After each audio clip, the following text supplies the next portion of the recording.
complicated has it been to go from the scout team guy to a guy getting regular reps with the first and second team and making that transition?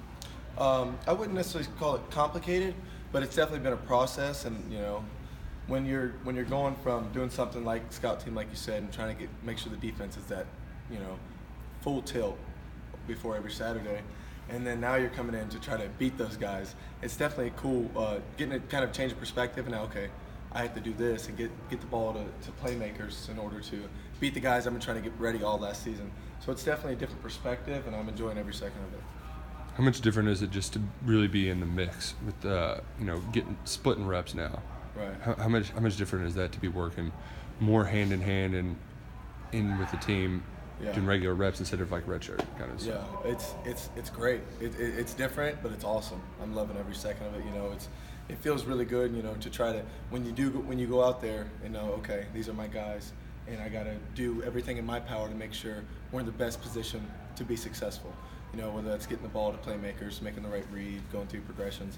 And it's definitely different, but it's been great. How anxious are you to get those reps on a live field Saturday in a scrimmage? Very anxious. All of us, every single person in there is hungry. If you're playing quarterback, I've said it before, you're playing quarterback and you don't want to start, you don't want it. So, we're all hungry, but we're a bunch of great teammates. We laugh, we hang out all the time. But it's, everybody wants it, and it's just going to come down to, who is helping the team the most. It's not about us. It's about how can we make sure that Kentucky Wildcats are ready to go this season. What are your personal goals for Saturday? First scrimmage, just cleaning things up. Once you know what you have to do, the next step is to eliminate as much mistakes as possible. So I guess it would be just making the minimal amount of mistakes as possible. Just making sure we're going through our reads, going through progression. When we're in the pocket, it's quick steps, so we're explosive. So it would just be, making the least amount of mistakes as possible. What part of your game are you trying to improve most throughout the spring season? Probably be more decisive. Once you have your read in the back of your head, there's a difference between knowing your read and knowing your read, executing and delivering the ball.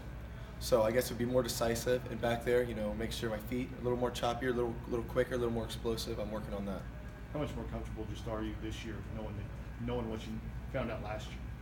Yeah, a lot more comfortable, especially with the offense, getting a whole extra year to kind of see, okay, when I got a safety rolling down here, this guy, he's probably coming, So it's definitely cool to get those experiences to see, guys like Steven, who you rarely see him make a bad protection call or a bad read. So getting to watch people like that, go through his progression, show you how you're supposed to play quarterback position, especially in this offense, because it's set up so well for us, and we have such great playmakers that, if we get the ball out, we're moving. The coaches, both offensive coordinators today talked about getting more explosive plays next season. Right. Where do you see those coming from? Are there guys on the field that you think that's where those are? Like I said before, there's playmakers all over the field. Like Terry said, it doesn't matter if it's a 4-yard gain or if it's a bubble. Anything can be an explosive play, because if we throw a bubble and the wideout gets his block on the corner, it could be an 85-yard touchdown. Just the same the way if we throw a 40-yard post.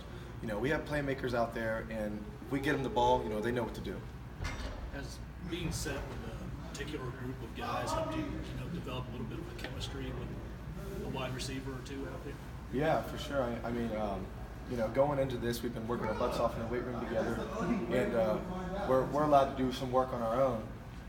So we've been throwing a little bit, just getting ready, getting lined up, for everything. So it's a smooth transition. So we're not getting out there and timing's off and balls are going haywire. So it's definitely been great, like you said, to find a couple guys, getting that niche and kind of know, okay, I have this guy running this route. I know when he's going to break. I know how fast he's going to be out of his break. So it definitely helps having a few guys, exactly what they're capable of. Like in the offseason, when you just go throw with some, you pick out certain guys or right. It's helped you. Yeah, usually you want to try to get everybody in there you can. Especially as our job, we're trying to make every single person better on the team. So once you're trying to get those guys out there, then okay, that's when you can kind of get the tendencies. That's when you can kind of feel, okay, I know where he's going to be on his fifth step compared to where this guy's going to be on his fifth step. So it's definitely helpful.